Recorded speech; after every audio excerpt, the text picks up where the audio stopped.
नमस्कार, मैं हूं खुशीलाल और आप देख रहे हैं सीधी नजर लाइव। दिन भर की खबरों को जानने से पहले नजर डालते हैं आज की सुर्खियों पर। दिवंगत विधायक महेंद्र सिंह की कोशिश का नतीजा, बगोदर का खमरा गांव बना आदर्श गांव। 40 वर्षों से एक भी मुकदमा नहीं पहुंचा है थाना। गांव में संचालित है ग्राम सभा, जो करती है हर तरह के मामलों का निपटारा। देखिए सीधी नजर लाइव की खास रिपोर्ट। और पानी टंकी विस्फोट प्रकरण में एक मजदूर की इलाज के दौरान मौत, 3 मजदूर की हालत अभी भी गंभीर, हालत चिंताजनक। परिजनों और शुभचिंतकों ने किया मुआवजे की मांग। विधायक सुदिव्य कुमार सोनू ने पीड़ित परिजनों को दिया उचित मुआवजा दिलाने का आश्वासन।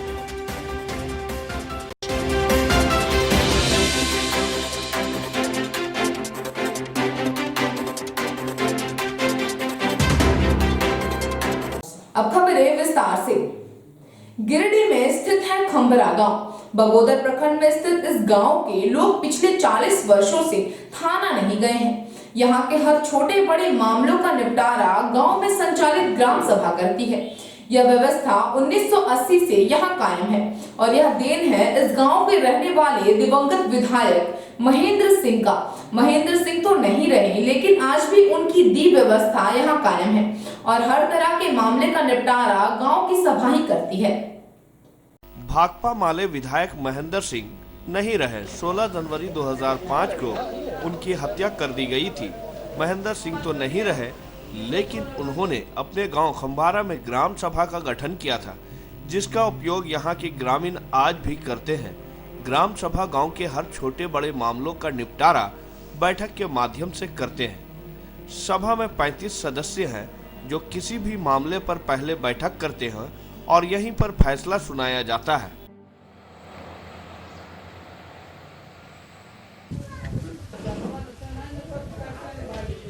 कॉमरेड महेंद्र सिंह ने अपनी जो भी राजनीतिक समझदारी जो उनकी विकसित हुई और उसकी शुरुआत उन्होंने गांव से ही किया।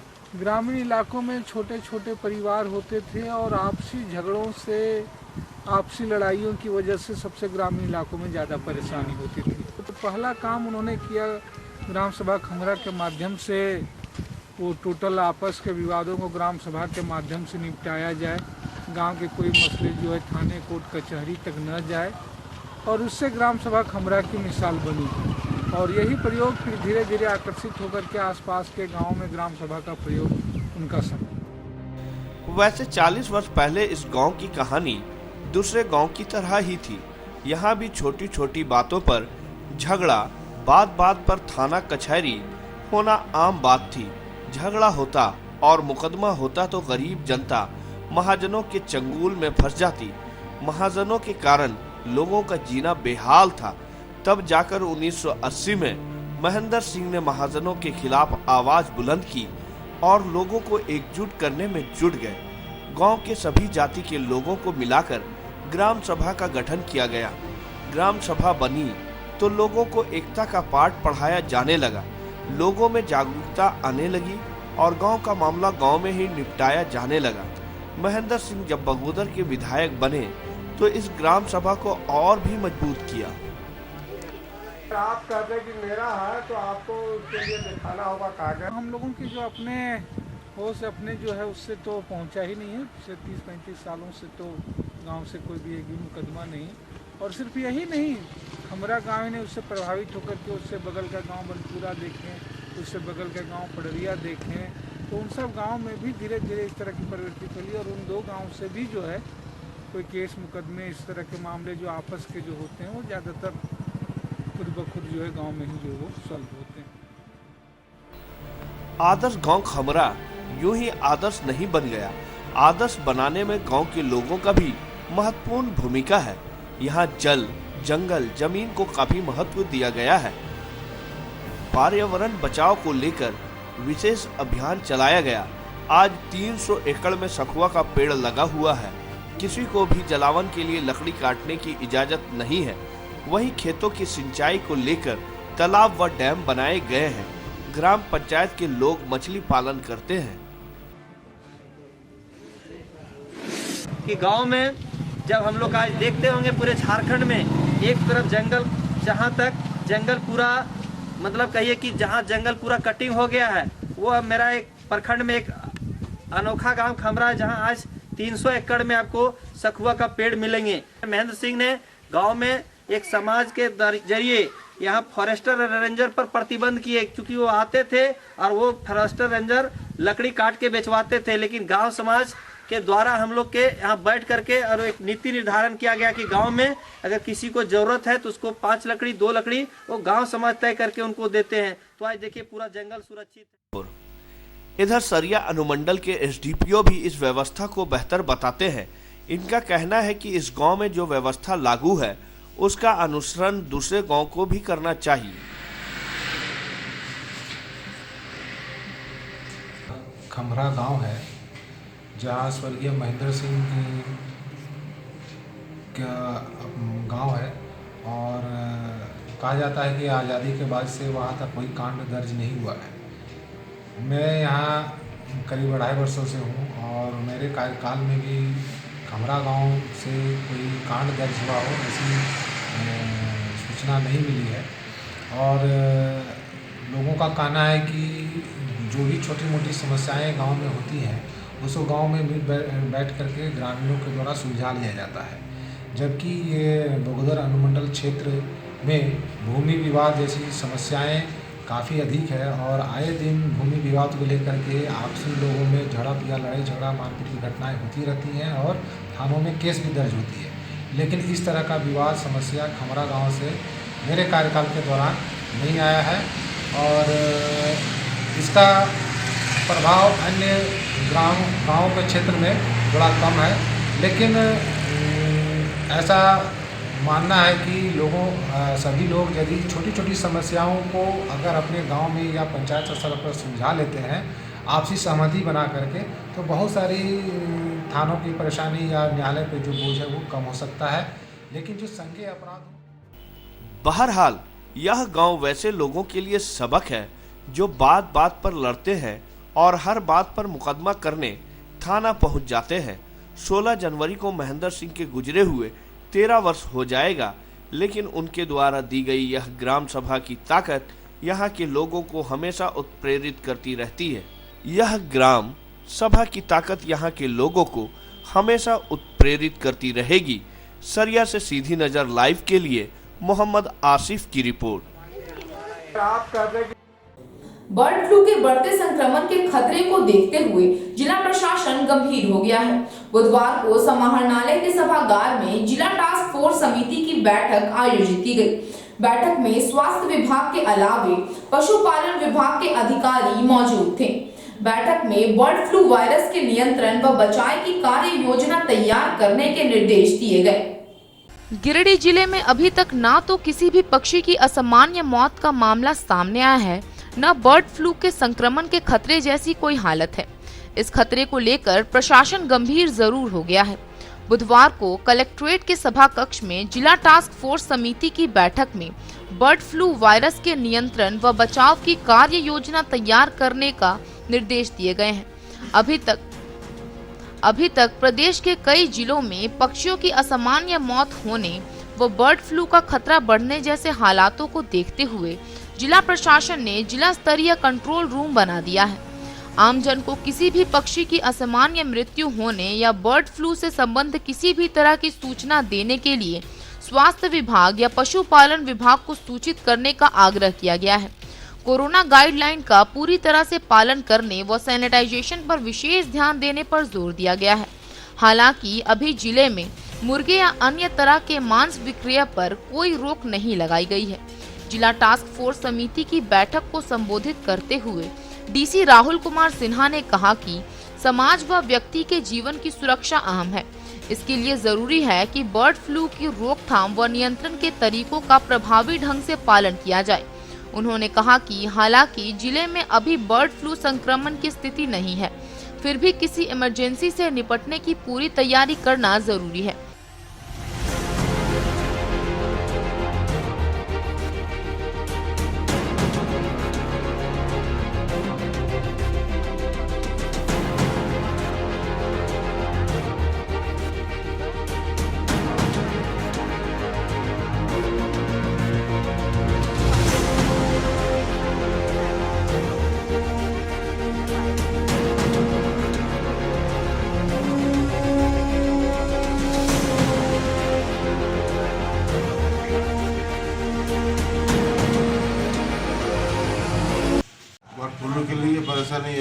है कि झारखंड में आपका बर्ड फ्लू है नहीं, और बिक्री में उसके बाद भी बिक्री में कुछ असर पड़ा है। तो हम लोग जो है बाहर का माल नहीं खरीद रहे हैं, सब लोकल माल ही बेच रहे हैं, साफ़ सुथरा रख रहे हैं और बिक भी रहा है मुर्गा। तो इसको जरा सा यही है कि बढ़िया से पका के खाइए, कोई हर्जा। सड़क दुर्घटना व अपराध नियंत्रण को लेकर बुधवार को नगर थाना क्षेत्र में विशेष वाहन जांच अभियान चलाया गया। जांच अभियान में ट्रैफिक रूल का सही से अनुपालन नहीं करने पर वाहन चालकों को कड़ी फटकार लगाई गई। गिरिडीह पुलिस अधीक्षक अमित रेणु के निर्देश पर शहरी क्षेत्र में विशेष वाहन जांच अभियान चलाया गया। जांच अभियान की अगुवाई यातायात प्रभारी कर रहे थे। यातायात प्रभारी ने वाहन चालकों को ट्रैफिक रूल की जानकारी देते हुए कहा कि वाहन का कागजात, ड्राइविंग लाइसेंस साथ में होना आवश्यक है। हेलमेट पहनकर ही वाहन चलाना है। ट्रिपल लोड, शराब का सेवन कर ड्राइव करना, नाबालिग द्वारा ड्राइव करना, वाहन चलाते समय मोबाइल पर बात करना प्रतिबंधित है। ट्रैफिक नियमों के तहत ही वाहन चलाने से सुरक्षित रह सकते हैं व आकस्मिक सड़क दुर्घटना में निश्चित रूप से कमी आती है। नाबालिग शराब का सेवन कर बिना हेलमेट का निर्धारित गति सीमा से अधिक गति में चलाने वाले ही सड़क दुर्घटना के शिकार होते हैं। सभी वाहन चालक ट्रैफिक रूल का अनुपालन कर ही वाहन चलाएं। जांच अभियान में कई पुलिस जवान मौजूद थे।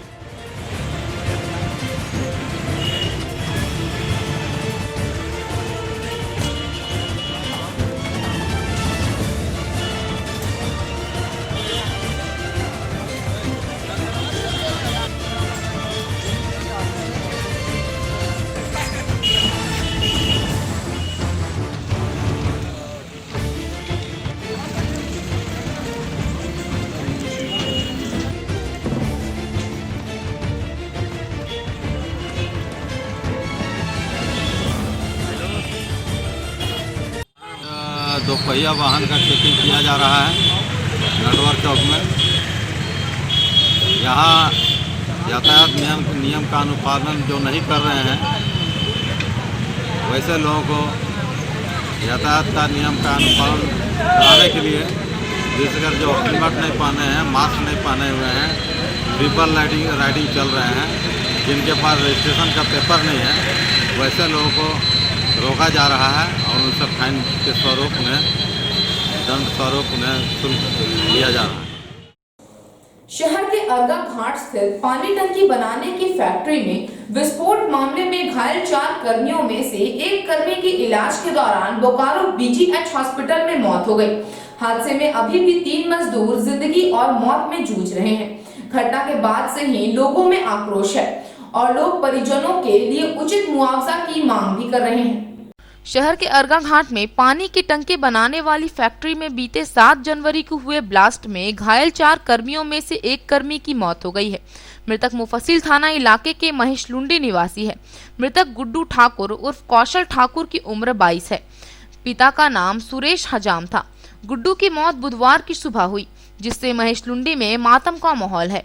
घटना की जानकारी के बाद महेशलुंडी मुखिया हरगौरी साहू, सामाजिक कार्यकर्ता शिवनाथ साव, वीरेंद्र मंडल, गणेश ठाकुर, राजेंद्र कुमार, अविनाश समेत कई लोग परिजनों से मिले। इधर मामले की जानकारी पीड़ित परिवार के शुभचिंतकों ने सदर विधायक सुदिव्य कुमार को दी।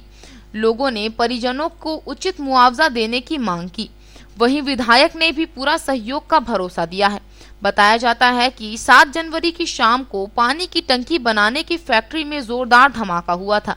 इस घटना में कार्यरत 4 कर्मी महेशलुंडी निवासी गुड्डू ठाकुर, राजपूत मोहल्ला निवासी रिंकू दास, देवरी के राजू मरांडी और मध्य प्रदेश के रीवा जिला निवासी युवराज सिंह घायल हो गए थे। सभी को इलाज के लिए सदर अस्पताल में भर्ती कराया गया था। यहां से सभी को बोकारो जनरल अस्पताल भेजा गया था, जहां सभी का इलाज चल रहा था। इधर भाकपा माले ने भी मृत और हताहत हुए मजदूर के परिजनों को उचित मुआवजा देने की मांग की है। अभी हाल के दिनों में जो अर्गा घाट में हादसा हुआ फैक्ट्री में, और उस फैक्ट्री में ऐसे कई हैं जो झुलस गए कई मजदूर, और अभी एक मजदूर की मौत हुई है। हमारा प्रश्न ये है कि पौस एरिया में, भीड़ भाड़ वाले इलाके में फैक्ट्री लगती क्यों है, और सुरक्षा की दृष्टि से यदि देखा जाए, जहाँ पे विस्फोट हुआ उसके बाद उस फैक्ट्री के गेट को लगा दिया गया। हम प्रशासन से अपील करते हैं कि तत्काल उसको मुआवजा दिलवाया जाए और फैक्ट्री से जो फैक्ट्री के प्रबंधन उससे भी यह कहना चाहेंगे कि सुरक्षा के दृष्टि से ध्यान में रखकर किसी भी फैक्ट्री का अगर काम हो तो किया जाए, साथ ही साथ उचित मुआवजा तत्काल दिया जाए।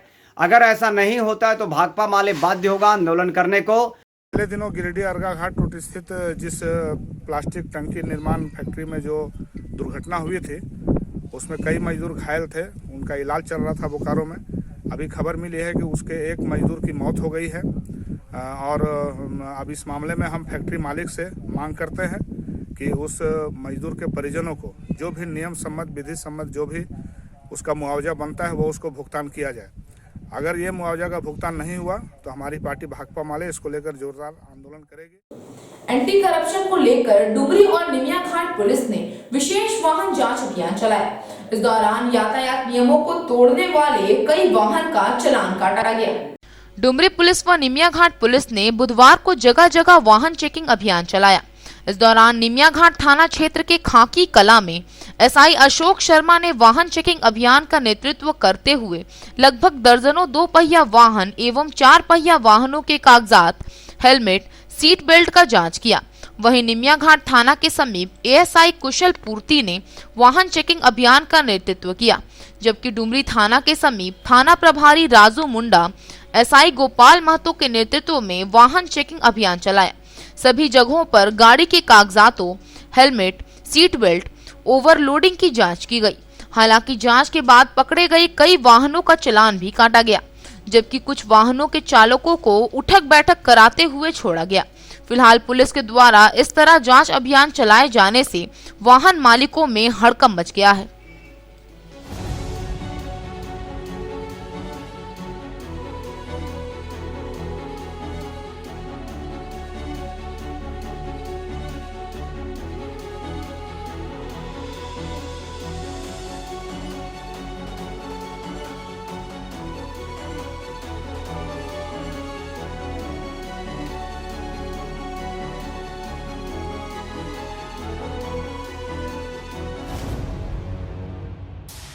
अब लेते हैं एक छोटा सा ब्रेक, आप बने रहें हमारे साथ। आपके महल के साज सज्जा में लगाए 4 चांद शहर के अलकापुरी में स्थित है आपका अपना फर्नीचर महल।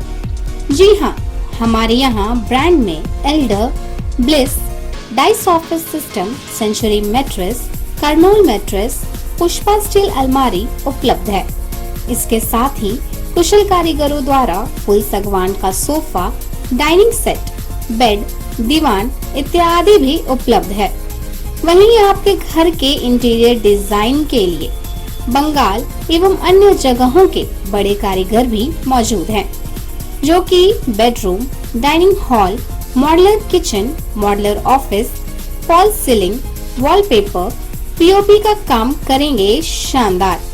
तो अपने महल को सजाने के लिए आज ही पहुँचे furniture Mahal, Alkapuri Chowk, Giridih. Mobile number 7739577150 8340262551।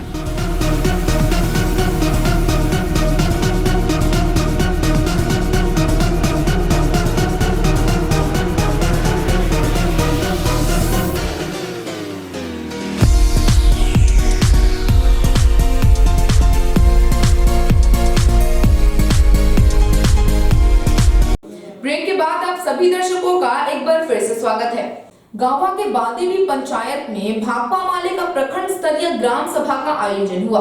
ग्राम सभा के माध्यम से लोगों को महेंद्र सिंह की शहादत दिवस के मौके पर आयोजित मानव श्रृंखला को सफल बनाने की रणनीति तैयार की गई।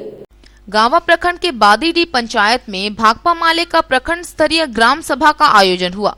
ग्राम सभा की अध्यक्षता पार्टी के पंचायत सचिव महेंद्र यादव एवं संचालन इन्नौस पंचायत सचिव राजेश यादव ने किया। बैठक में मुख्य रूप से पूर्व विधायक राजकुमार यादव उपस्थित थे। ग्राम सभा में मुख्य रूप से आगामी 16 जनवरी को शहीद कॉमरेड महेंद्र सिंह की शहादत दिवस पर किसान आंदोलन के समर्थन में मानव श्रृंखला बनाकर कार्यक्रम को सफल बनाने के लिए बादेडी पंचायत से बढ़ चढ़कर भाग लेने की गारंटी की गई। बैठक को संबोधित करते हुए पूर्व विधायक राजकुमार यादव ने सर्वोच्च न्यायालय द्वारा 3 कृषि कानूनों पर रोक लगाने से निराशा जाहिर करते हुए कहा कि तीनों कृषि कानूनों के वापस होने और एमएसपी के लिए कानून बनने तक आंदोलन जारी रहेगा। सुप्रीम कोर्ट से निवेदन है कि इन कानूनों को रद्द कर अन्नदाता के साथ इंसाफ करें और सरकार को निर्देश दें, क्योंकि जब तक ये काले कानून रद्द नहीं होंगे किसान आंदोलन पर डटे रहेंगे और अपने घरों को तभी वापस लौट कर जाएंगे जब ये काले कानून रद्द हो जाएंगे। मांगे पूरी नहीं होने से पहले आंदोलन को किसी भी हालत में वापस नहीं लिया जा सकता है, बल्कि 16 जनवरी के बाद इसमें तेजी लाई जाएगी। पूर्व विधायक ने कहा कि साहसी योद्धा महेंद्र सिंह के शहादत दिवस पर मानव श्रृंखला बनाकर किसान विरोधी काला कानून के खिलाफ पुरजोर तरीके से पूरे कोडरमा संसदीय क्षेत्र में विरोध प्रदर्शन करेंगे। उन्होंने मोदी सरकार से मांग किया कि किसान विरोधी काला कानून वापस लें, अन्यथा गिरिडीह जिले और कोडरमा संसदीय क्षेत्र से सभी किसान मजदूर एकत्रित होकर एक जत्था के साथ दिल्ली की ओर आंदोलन में कूच करेंगे।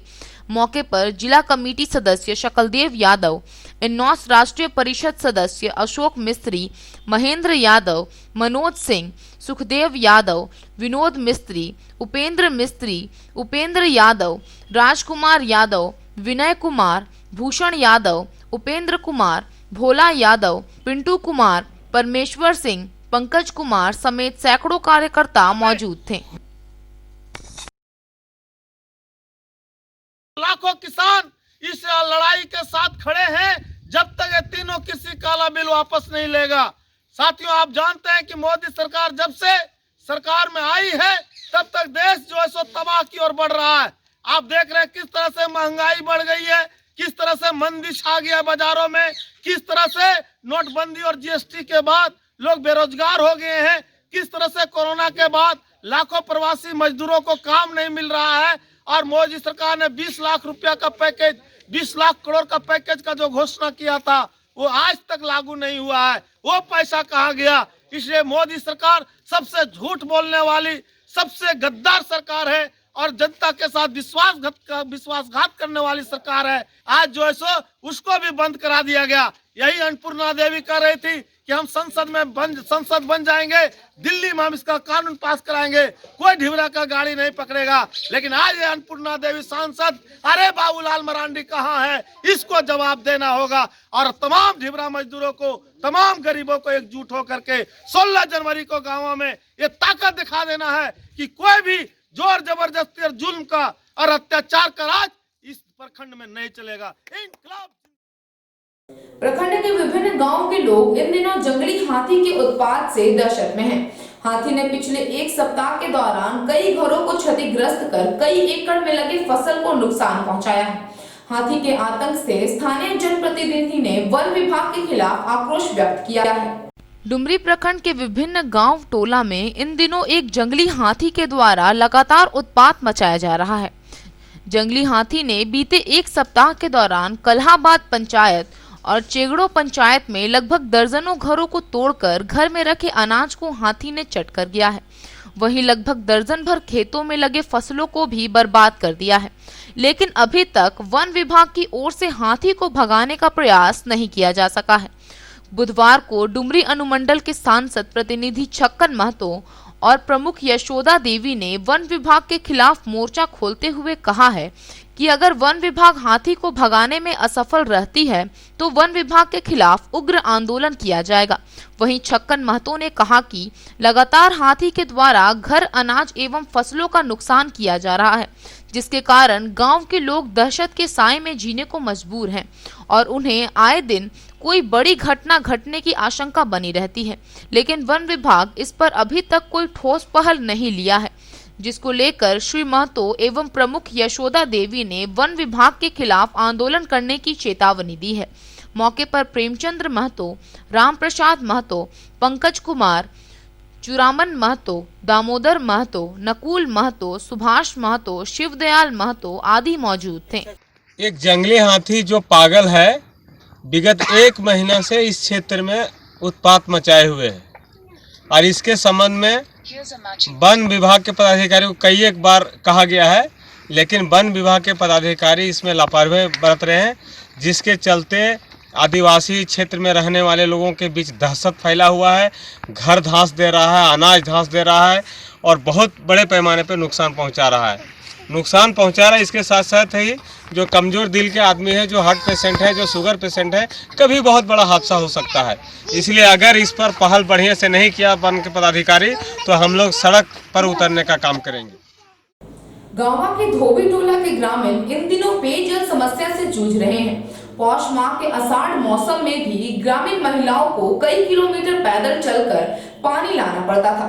स्थानीय ग्रामीणों ने इस मामले में मुखिया पर राशि गबन करने का आरोप लगाया है। गांवा प्रखंड अंतर्गत खरसान पंचायत के धोबी टोला में इन दिनों ग्रामीणों को पानी की भारी परेशानी का सामना करना पड़ रहा है। इस संबंध में ग्रामीणों ने बताया कि उनके गांव में किसी के घर में भी चापाकल या जल स्रोत का और कोई साधन नहीं है, जिससे उन्हें गांव से 2 किलोमीटर दूर से प्रतिदिन पानी लाना पड़ता है। इसके साथ ही उन्होंने कहा कि आज से 2 वर्ष पूर्व मुखिया द्वारा गांव में बोरिंग भी करवाया गया था, मगर पाइप लगाने के बाद उसमें चापाकल नहीं बैठाया गया, जिससे अब तक वहां पानी की समस्या खत्म नहीं हुई है। ग्रामीणों का यह भी कहना है कि मुखिया द्वारा सरकारी योजना का लाभ निजी स्वार्थ के लिए लिया गया था और इस अर्धनिर्मित चापाकल को बनाकर खाना पूर्ति की गई है। उन्होंने पदाधिकारियों से मांग किया है कि जल्द ही उनके समस्याओं का निराकरण किया जाए। मांग करने वाले में वीरेंद्र विश्वकर्मा, सौदागर विश्वकर्मा, पंकज रजक, अमृत रजक, लालवनी रजक, विनोद रजक, मंजू देवी, सविता देवी, रीता देवी, रावती देवी, रिंकी देवी, मुन्नी देवी आदि शामिल हैं।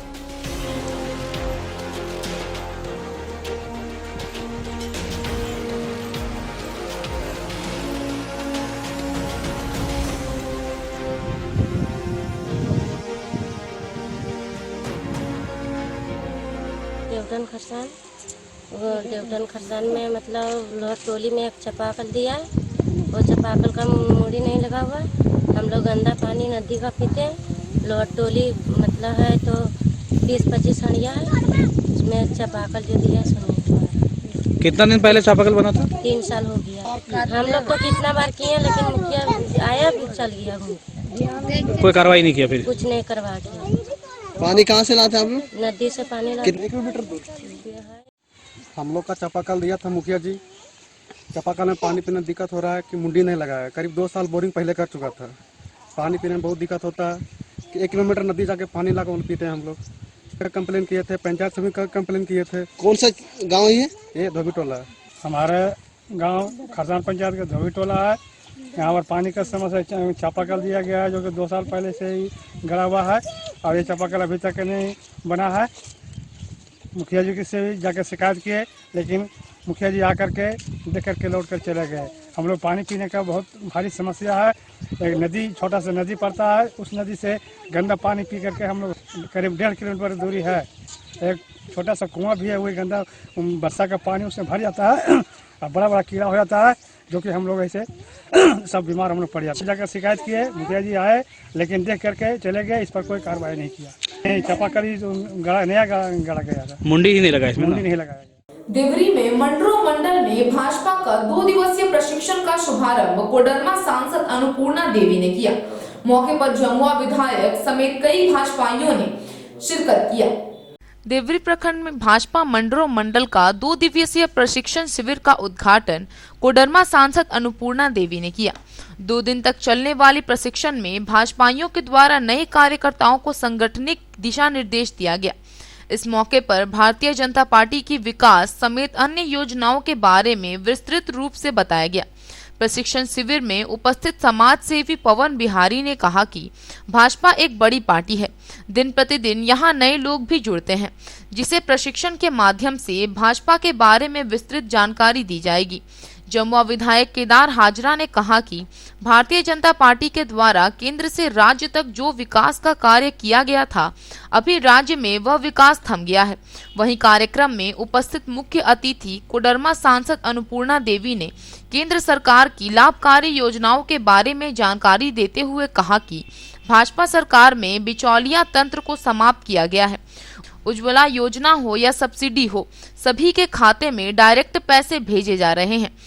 प्रशिक्षण के माध्यम से सरकार की योजनाओं का विस्तृत जानकारी दी जा रही है। मौके पर प्रदेश उपाध्यक्ष प्रणव वर्मा, अशोक उपाध्याय, जीप उपाध्यक्ष कामेश्वर पासवान, सांसद प्रतिनिधि दिनेश यादव समेत दर्जन अधिक भाजपाई नेता मौजूद थे।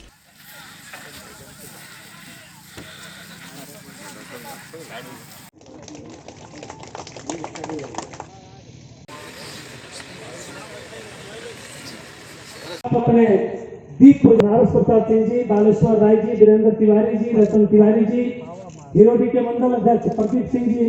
प्रधानमंत्री ये कहा करते थे कि केंद्र से अगर 1 रुपया चलता है तो गांव पहुंचते पहुंचते कितना पैसा मिलता है? 10 से 15 पैसा बचता है। लेकिन इस बात को आदरणीय 1 रुपया चलता है तो लाभुक के खाते में कितना पहुंचता है? 1 रुपया पूरा पहुंचता है। यानी बिचौलिया सिस्टम जो था उस सिस्टम को माननीय नरेंद्र मोदी जी के द्वारा, आदरणीय प्रधानमंत्री जी के द्वारा समाप्त किया गया। और आज ये खुशी है कि कोई भी योजना जो होती है, जनधन खाता जब खुला विपक्ष के द्वारा बहुत क्रिटिसाइज किया जा रहा था, इसका क्या लाभ है, इसका क्या ये है। लेकिन इस कोरोना महामारी के दौर में ये देखने को भी मिला और इसके पहले भी कि आज चाहे वो प्रधानमंत्री आवास योजना का लाभुक हो, पूरा का पूरा पैसा उनके खाता में जाता है, चाहे वो वृद्धावस्था पेंशन का हो, चाहे वो उज्ज्वला गैस योजना के तहत लाभुक का हमारी बहनों का खाता हो। तो भारत माता की भारत। आज मंडरो मंडल में प्रशिक्षण का कार्य आज से चल रहा है और ये पूरे भारतवर्ष में अभी प्रशिक्षण का कार्य चल रहा है। और प्रशिक्षण के माध्यम से हम अपने पार्टी के कार्यकर्ता को हर एक तरह से सक्षम बनाना चाहते हैं और हर विषय पर चर्चा करके, ताकि वो पार्टी के इतिहास के बारे में भी जाने, सरकार के द्वारा कार्य हो रहे उसके बारे में भी जाने। तो हर एक विषय पर चर्चा हो रही है और हमें लगता है कि ये बहुत ही अच्छा, और ये परंपरा सिर्फ भारतीय जनता पार्टी में ही है कि कार्यकर्ताओं का प्रशिक्षण दिया जाए। और हमें लगता है इस प्रशिक्षण के माध्यम से कार्यकर्ता भी काफ़ी उत्साहित है और कार्यकर्ता को बहुत कुछ सीखने का, जानने का भी अवसर मिल रहा है और कार्यकर्ता उत्साहित होकर प्रशिक्षण कार्य में भाग ले रहे हैं। जमुआ विधानसभा के 2 मंडलों में प्रशिक्षण वर्ग चल रहा है, एक जमुआ मंडल और मंडरो मंडल। आज मंडरो मंडल में हमारे राष्ट्रीय उपाध्यक्ष, प्रदेश उपाध्यक्ष और जिले के सभी पदाधिकारी आए। प्रशिक्षण का मतलब पार्टी का ये उद्देश्य साफ है कि सरकार जो चीज़ें कर रही है उसको हम जनता तक कैसे ले जाएं और हम अपने कार्यकर्ता को उस विषय पर प्रांगत करें प्रशिक्षण के माध्यम से। पार्टी का इतिहास का विषय हो, चाहे सरकार की उपलब्धि का विषय हो, चाहे हमारे व्यक्तित्व का, कार्यकर्ताओं का व्यक्तित्व का विकास हो, हमारा पार्टी के प्रति क्या उत्तरदायी है। पार्टी भाजपा प्रशिक्षण शिविर मंडरो मंडल में चल रहा है। इसके बाद हम लोग जम्मू में भी प्रशिक्षण शिविर चल रहा है। तमाम कार्यकर्ता प्रशिक्षित किया जा रहा है ताकि जब समय आए तो हर चीज़ में प्रशिक्षित हो और गांव-गांव में जाकर सरकार की उपलब्धियां, सरकार की पूरी जानकारियां उन आम लोगों तक पहुंचाएं, ताकि सरकार जो पिछले लंबे समय से जो कार्य करते आ रही है और जो सुविधाएं आम जनों तक पहुंचा रही है, चाहे किसान आंदोलन की बात हो या गैस की सुविधा की बात हो, चाहे जनधन योजना हो, सरकार की सभी योजनाओं के विषय में और सब प्रशिक्षित कर कार्यकर्ताओं को बूथ के लिए तैयार किया जा रहा है ताकि समय पर लोगों को लोगों को जानकारी मिल सके कि कैसे भारतीय जनता पार्टी 2 सीट से 303 सीट तक पहुंचने में कार्यकर्ताओं का ही देन। गावा के जंगल से बंद बोरे से बरामद महिला के शव का शिनाख्त हो गया है। विवाहिता कोडरमा की रहने वाली है। फिलहाल इस मामले में गावा और तिलैया थाना पुलिस मामले की अनुसंधान में जुट गई है। गावा थाना क्षेत्र के कर्मा घाटी जंगल में बीते रविवार को बरामद हुई विवाहिता के शव की शिनाख्त हो गई है। महिला का ससुराल तिलैया थाना क्षेत्र के असनाबाद है और उसकी हत्या कर शव को जंगल में फेंक दिया गया था। मृतका की पहचान 22 वर्षीय ममता देवी व पति राजन राय के रूप में हुई है। बताया जाता है कि बिहार के छपरा से पहुंचे विवाहिता के मायके वालों ने पुलिस की मदद से शव की पहचान अपने पुत्री के रूप में की है। इसके बाद परिजन गांव के लिए रवाना हो गए। हालांकि हत्या के कारणों का स्पष्ट पता नहीं चल पाया है। बताया जाता है कि छपरा निवासी मुसाफिर राय का परिवार असनाबाद में रहकर खटाल चलाने का काम करता है। मुसाफिर के बेटे राजन से छपरा के ही मीठापुर निवासी ममता का विवाह हुआ था। बीते दिन परिवार में आपसी अनबन के बाद ममता अचानक लापता हो गई। ससुराल वाले इसको लेकर कुछ बोलने को तैयार नहीं थे। जब इसकी जानकारी छपरा निवासी ममता के मायके वालों को मिली तो खोजबीन शुरू हुई। इसी बीच 10 जनवरी को गांवा पुलिस ने थाना क्षेत्र के पिहरा ढाब मुख्य पथ पर कर्मा घाटी के पास सड़क किनारे एक महिला का शव बरामद किया था। शव प्लास्टिक के बोरे में बंद नाले में पड़ा था। महिला का शव मिलने से क्षेत्र में सनसनी फैल गई थी। पुलिस ने बताया था कि जंगल में जलावन लाने गई कुछ महिलाओं की नजर बोरे पर पड़ी थी। उसमें शव को रख उसे मजबूती से बांध दिया गया था। हालांकि बोरे के छेद से माथे के बाल दिख रहे थे। संदेह होने पर महिलाओं ने गांव आकर लोगों को इसकी जानकारी दी। सूचना के बाद मौके पर पहुंची गांवा पुलिस ने पंचनामा बनाकर पोस्टमार्टम के लिए शव गिरिडीह सदर अस्पताल भेज दिया था। इसी बीच मंगलवार शाम को महिला के पिता राजेंद्र राय छपरा से तलिया पहुंचे और स्थानीय थाना में संपर्क कर खोजबीन की गुहार लगाई। पुलिस ने जांच शुरू की तो महिला का शव गांवा में बरामद होने की बात सामने आई। इस संबंध में मृतका के पिता ने ससुराल वालों पर ही हत्या कर शव को ठिकाने लगाने का आरोप लगाया है। आज का यह अंक आपको कैसा लगा? आप अपनी सुझाव व राय इस नंबर पर दे सकते हैं। साथ ही ताजा तरीन खबरों के लिए आप सीधी नजर लाइव के वेबसाइट, फेसबुक, ट्विटर, पोर्टल व इंस्टाग्राम को फॉलो कर सकते हैं। अब दीजिए पूरी टीम को इजाजत। नमस्कार।